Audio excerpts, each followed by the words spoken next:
প্রিয় দর্শক, আসসালামু আলাইকুম। গরু পোষা বা গরু পালন কি আসলেই লাভ? ছোট্ট পরিসরে একজন সফল উদ্যোক্তা কিন্তু সেটাই করে দেখিয়েছে, বানিয়াপাড়ার শফিক ভাই। আজকে যাচ্ছি ওনার বাসায়।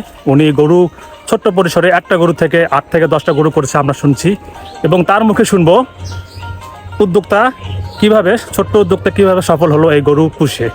উনি গরু দিয়ে বাড়িঘর করছে এবং আরও গরু উনি উঠাবে নেক্সটে সামনে, সেটা বিস্তারিত থাকছে এই ভিডিও জুড়ে। দর্শক, ঘরে বসে না থেকে, বেকার না থেকে যদি আপনার বাসায় অবশিষ্ট কোনো জায়গা থাকে, তাহলে ছোট্ট পরিসরে ছোট্ট গরুর খামার করে কিন্তু স্বাবলম্বী হতে পারেন। চাকরির পিছনে না দৌড়ায় আপনি এভাবে, এই ভাইটি শফিক ভাই দেখেন কত সুন্দর বাসায় একটা সুন্দর ছোট্ট শেড করেছে।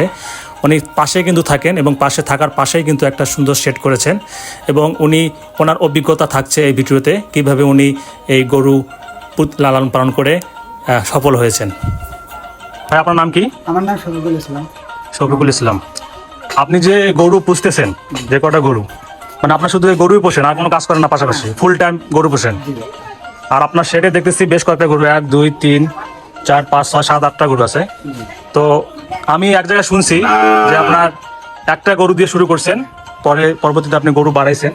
এই জন্য আমি শুনে আপনার কাছে আসছি, যাতে আপনাকে দেখে যারা ইয়াং ছেলেপেলেরা আছে, চাকরি বাকরি নাই, পড়ালেখা করছে, তারা যেন উদ্যোক্তা হয়। এবং এরকম গরু ভিডিও কিন্তু অনেকেই আছে, আবার এরকম দেখি যে গরু ব্যবসা করে অনেকে লস খাইছে। হ্যাঁ, লাভে যে আছে সবসময় তা না, কিন্তু লসও আছে। তো এর ভিতরে যে মূল কারণটা, আসলে কিভাবে গরু পালন করলে লাভের মুখ দেখবে, সেটা কিন্তু আপনার কাছে অভিজ্ঞতা থাকবে এই ভিডিওতে। কারণ আপনি যেহেতু গরু একটা থেকে এতগুলো গরু করছেন, অবশ্যই আপনি সফল হয়েছেন এবং এলাকার আশেপাশে শুনছি। তো প্রথমে আপনি কটা গরু কিনছিলেন? প্রথমে আমি একটা কিনছিলাম, হ্যাঁ, ওইটা কিনছিলাম 16,000 টাকা দিয়ে। এই সাদা গরুটা 16,000 টাকা দিয়ে কিনছেন। এই গরু থেকে বাকি গরুগুলো রয়েছে। আচ্ছা আচ্ছা আচ্ছা।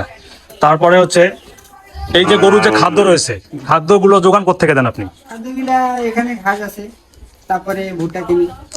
আপনি কি ঘাস নিজে আবাদ করেন? নিজে আবাদ করি। আচ্ছা আচ্ছা, মানে যদি গরুতে লাভ করতে হয়, সেক্ষেত্রে নিজস্ব মানে গরু খাদ্য উৎপাদনের ব্যবস্থা করতে হবে, তাহলে লাভ বেশি হবে, আর নিজে পরিশ্রম করতে হবে। প্রিয় দর্শক, যদি আপনি একবারে ফুল টাইম গরুর ব্যবসা করতে চাচ্ছেন বা গরু পুষতে যাচ্ছেন, সেক্ষেত্রে আপনাকে নিজস্ব উৎপাদিত ঘাস থাকতে হবে। আর আপনি যদি পার্ট টাইম কোনো কিছু করেন, পার্ট টাইম যদি আপনি এরকম গরু পালন করেন, সেক্ষেত্রে কিন্তু আপনাকে সবকিছু কিনতে হবে। আর আপনি এখন বর্তমান আপনার যে কটা গরু আছে? আমার বর্তমানে 6টা গরু আছে এখানে। হ্যাঁ। আর এগুলা প্রেগন্যান্ট আছে। আচ্ছা আচ্ছা। এগুলা বাছুর হবে, বাছুরের আবার নতুন করে হবে। আপনি এই যে গরু পোষার আগে কি করতেন? আমি গরু আগে পোষার আগে ডিমের ব্যবসা করতাম। হ্যাঁ, এই গরুর পিছনে আসার, মানে গরু পালনের পিছনে আসার গল্পটা কি? গল্পটা হচ্ছে এই একটা দিয়ে এগুলো হয়েছে, ব্যবসা মজা পাই না। হ্যাঁ, তারপরে গরু লাগাইছি, এখানে পরিশ্রম করি, দেখি ভালো লাগে, আমার গরুর উপরে একটা মায়া হয়েছে। এখন কেউ যদি আপনার মতো আপনার ভিডিও দেখবে, তো অনেকে দেখে যদি এই যে গরু পালন করতে চায়, তাদের জন্য কি টিপস থাকবে, মানে কি থাকবে পরামর্শ? আমার জন্য এটা থাকবে, নিজস্ব চেষ্টা থাকবে, ঘাস লাগাতে হবে, তারপরে এদেরকে ঠিক মতন খাদ্য দিতে হবে, এদেরকে খাওয়ার মধ্যে কোনো ঘাটতি রাখা যাবে না। হ্যাঁ, এটা দিয়ে তবে অবশ্যই আগে যাবে। আপনার 16,000 টাকা দিয়ে গরু কিনছিলেন, বর্তমান গরু তো আমি হিসাব করলাম প্রায় 4 লাখ টাকার উপরে। হ্যাঁ, ভবিষ্যতে তো মনে হয় আল্লাহ দিলে আরো বাড়বে, ডাবল হবে, তাই না? তাহলে প্রিয় দর্শক, যারা চাকরি বাকরির পিছনে দৌড়াচ্ছেন, এরকম ছোট্ট গরুর খামার দিতে পারেন একবারে বাসায়, আলাদা কোনো স্পেস লাগবে না। এরকম ছোট্ট শেড দিয়ে কিন্তু আপনি গরু তৈরি করতে পারবেন, গরু চাষ করতে পারবেন, লালন পালন করতে পারবেন, এবং এই শফিকুল ভাইয়ের মতো সফল উদ্যোক্তা হতে পারবেন ক্ষুদ্র পরিসরে। এটা কিন্তু বেশি একটা বড় শেড না, ছোট্ট একটা শেড। এই শেডে দেখেন ওই বাড়ির ভিতরে কত সুন্দর পরিকল্পনা করে কিন্তু এই গরুগুলো লালন পালন করে থাকে। তো প্রিয় দর্শক, যারা বেকার ঘুরে বেড়াচ্ছেন, কাজে লেগে পড়ুন। গরু ব্যবসা আসলে লাভজনক। কিছু পদ্ধতি আছে, কিছু টেকনিক অবলম্বন করলেই কিন্তু আপনি লাভ করতে পারবেন। সেক্ষেত্রে প্রধান যেটা হচ্ছে, গরু যে খাদ্য, নিয়মিত যে খাদ্য খায়, সেটা কিন্তু আগে আপনাকে যোগান দিতে হবে। হ্যাঁ, নিজস্ব ঘাস থাকলে কিন্তু বেশি বেনিফিটেড। আপনি কতটুকু জায়গা নিছেন এই কটা গরু পালনের জন্য, যে ঘাস আবাদ করার জন্য কতটুকু পরিমাণ জায়গা নিছেন?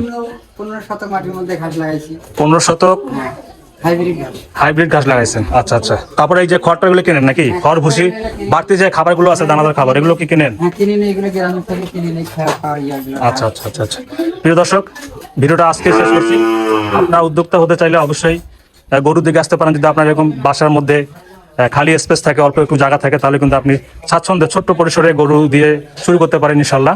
তো ঠিক আছে শফিকুল ভাই, আপনার কথা শুনে ভালো লাগলো, ভালো থাকবেন। আসসালামু আলাইকুম।